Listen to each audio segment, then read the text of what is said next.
Hey there, my friends. Welcome back to this episode of A Sexy, Confident Life. I'm so happy that you're here to talk about something near and dear to my heart with me. I'd love to share my story with you guys. All right, now, this is my POPSUGAR story. And so many people have been asking me, how did you start working with POPSUGAR? What's the story behind that? And they always find it very interesting. So I realize that, I don't share this story enough.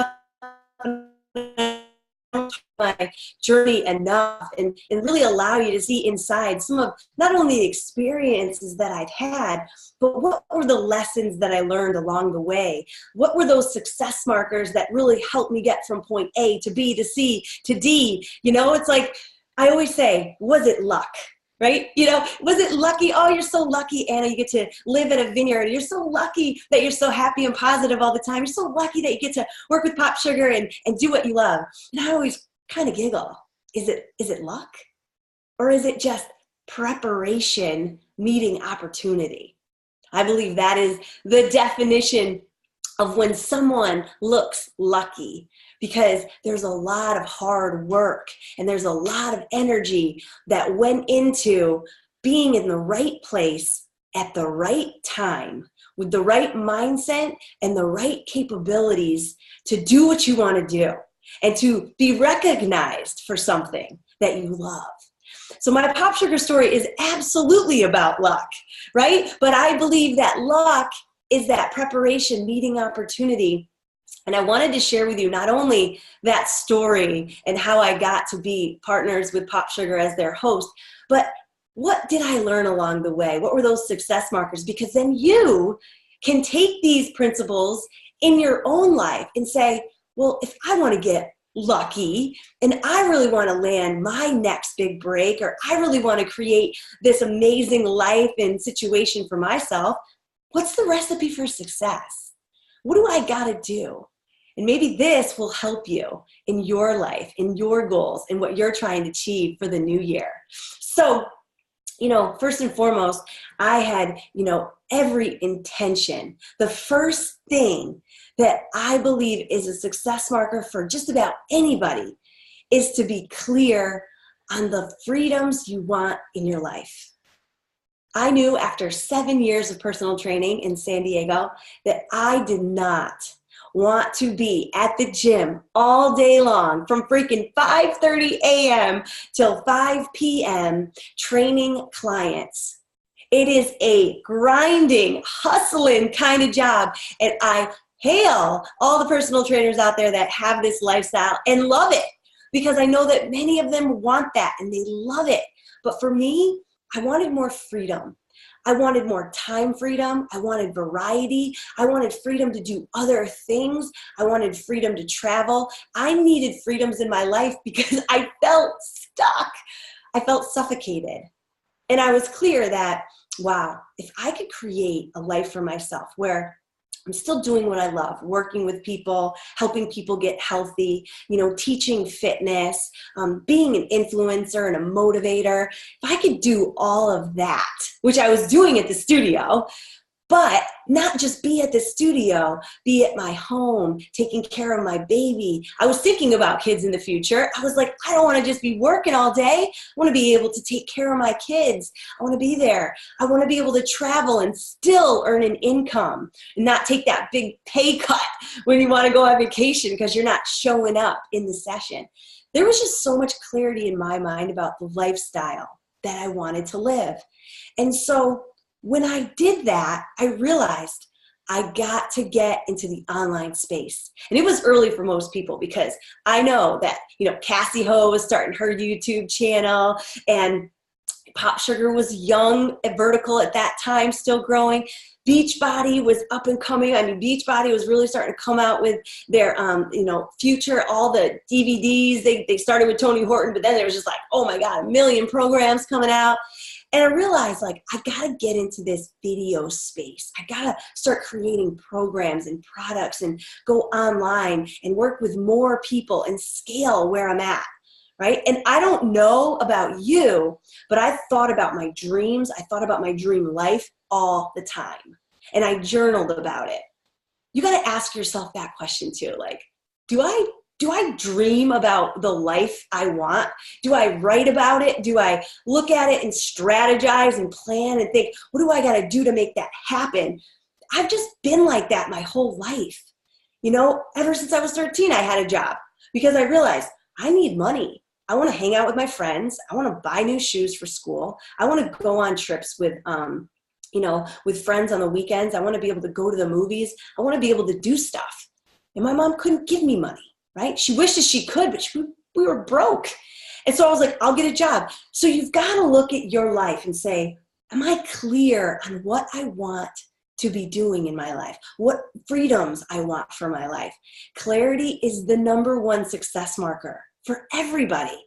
That's why my husband Vito has the Clear Vision Planner. You know, it's a course that we actually put out there to several people who want to build their own business, but they have to have clarity first in what their vision is, right? What that lifestyle looks like. You know, if you're looking at your life now and saying, I want more freedoms to travel, I want more freedoms to, be with my family, you're probably not thinking about opening a studio or opening a brick and mortar, business, because you're going to be there a lot. You're not going to have a lot of the freedoms to travel and to do the things that, allow you to be anywhere and work from anywhere. So when I realized that, I knew I had to leave my personal training job. I had to, because it was just suffocating my dream to have these freedoms. And I knew that it was going to be scary. Moving up to LA, I knew nobody. I had very little savings and I had no job. I had no clients. All I had was a dream that I was going to build my own business and work with, high-end personal clients to, start to maximize my time, because before I worked with 8 sessions and I'd make $100, then I was like, people in LA are charging $100 an hour. So I knew that would help me a little bit. But I took the leap of faith in myself and I went up and I just started shooting YouTube videos, at the park. I remember I share my blooper on my Instagram stories because it is hilarious. I am terrible in the beginning. I mean, if you look at me, I look like a scared child who's trying to read off a teleprompter, but I wasn't even using a teleprompter. You know what I mean? I sounded robotic and nervous and uncertain of myself. But I was shooting video and I started shooting more and more YouTube video. And I just started getting uncomfortable and getting good and getting better. And it was then it started getting more natural to me. I started feeling oh, okay, I just got to practice this and I'm good. I just got to, watch myself, critique myself constructively, of course. But if you don't watch yourself and you're not practicing, how the hell are you supposed to get better? You know what I mean? This is just another lesson that I believe is a huge success marker for anybody that's trying to do anything goal-wise in their life, is you've got to take initiative. I mean, it's one thing to think, oh, I want to be a video star, or I want to sell videos, or I want to have my own show, or I want to make it as the celebrity trainer on The Next Biggest Loser. Those were all in my head. I had no idea what I was going to do, but I knew that I wanted to do that kind of thing. If you know what I mean. I was videos where it's my jam. And I know I can somehow reach more people and create programs or products and really get into the face of more than just the people that lived in San Diego where I trained. You know what I mean? So that's what I did. I took initiative. So when you're thinking about your dream, what initiative are you taking right now to get there? Because if you're afraid that you're not good enough, or you're afraid that things aren't perfect enough, or that website doesn't look just right, or your videos just don't feel just right and the lighting's not perfect, you're never gonna be great. If you don't take initiative and you just don't start putting yourself out there, you're never gonna be great at it. So I believe that this is a huge, huge success marker. And the fact is that, if you truly love something, then you're not really going to let fear hold you back from pursuing it. If it really matters to you. My freedom really mattered to me. My dream business and career really mattered to me because my whole life I grew up thinking I'm going to be successful. I'm not going to be poor. I'm not going to live that life. I'm not going to raise my kids in that kind of a life. I was determined to be successful and to be able to provide for myself, not rely on anybody. And my mom kind of taught me that. She was like, you should never rely on anybody, because that was her situation. She relied on my father her whole life. And then when they got separated and she had 6 kids, she had to figure it out. She had to go to school. She had to go on welfare. She had to work part-time. She had to struggle. And so she had that ingrained in me from the time I was a kid. It was like, you got to provide for yourself. You've got to take care of yourself. You know, it's a tough world out there. But if you care about your dreams more than you care about what other people think about you, or you care more about perfection. And by the way, you can't be perfect if you don't freaking start anything. So just wipe that from your excuse list, because that is total bullcrap, okay? It's just important that we realize that getting started and pursuing what we want is the first step. And then continuing that journey. And the fact is that by doing those YouTube videos and being a complete mess, investing thousands in DVD products that did not sell at all, what I did was create a platform for myself. In the pursuit of that, I looked like I did actually care, and that I actually was someone in that space. So when I was at a barbecue, right? I was at a barbecue. Okay, I'm gonna finish this story because this is good. I'm at a barbecue and I'm in Venice, and it's totally new to me. I have a few friends that I've kind of made through other connections, and I'm at a barbecue and I meet a bunch of great people, and everybody there is like kind of a celebrity. I mean, everybody was like in movies, producers, editors of magazines. This was a posh party, but it was totally chill, low-key kind of Venice style. If you know Venice Beach, you know that like celebrities live in these little bungalows and they have like massive parties, and like Maynard comes to your house, and it's just crazy. But I felt like I was at this super high-end, like very, like everybody was sharing their passions. And so I started sharing my passion too. I was sharing what I love to do and what I was working on and how I wanted to be in video. And I had this interview with The Biggest Loser, and I was, you know, going after all this and that, building my video profile. And it was fun, you know? And so the next day, a friend emails me who I had met that day before. And he was just a friend of a friend. He said, Anna, you know, I thought of you, and I saw this opportunity for hosting a show called POPSUGAR Fitness, and I thought that it would be perfect for you because of how passionate you are about being on video. And so I looked at at the ad, and I never would have seen this. It was in like a thing for other magazines, and he was an editor for a magazine, so he saw it, and he sent it to me on an email because I had given him my email, making connections, talking about my passion. Yes, right? That's what you gotta do. It was like, talk it up. Be your own superhero. Be your own cheerleader. Like, you are what you want to be already. Even if you're not that, you already are. You've got to just believe it and put it out there and just be totally confident it will come, you know?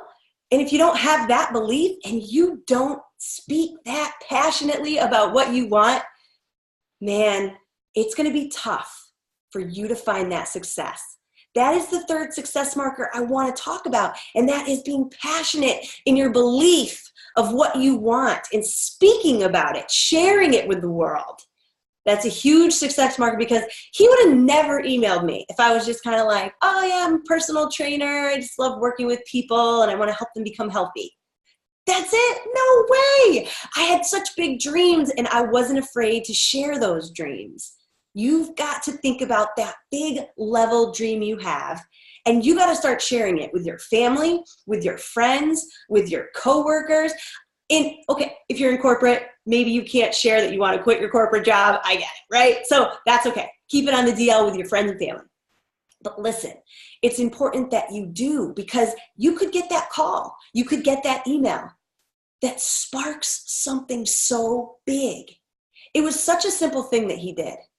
But when he sent that to me, I'm sitting there with my girlfriend and we're like having a glass of wine and I'm thinking about how am I going to pay my rent next month? I already borrowed money from my brother. Now I've got to ask my mom. This is brutal, right? Because I'm not a failure in my heart. I'm like struggling. And I'm like, Carolyn, we got to fill out this application. I got to write a cover letter. We got to get this in tonight. And I didn't wait one single day. That day, I turned that in. I put in my resume. I sent them an application. I turned in a cover letter. So passionate. Sent them all my video links. P.S. Going back to initiative. I had content created. I had practiced for at least 2 years at this point. So I wasn't the newbie rookie that I was when I started. So my most recent video was actually decent. And I had DVDs that I had created from previous mistakes that I made, but it was still content and it was still stuff that I created, right? So that gave them so much to look at, to consider me for the role.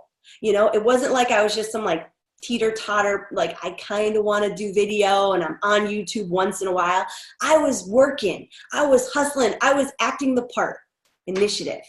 And then I talked about it passionately. And man, did that land me the opportunity.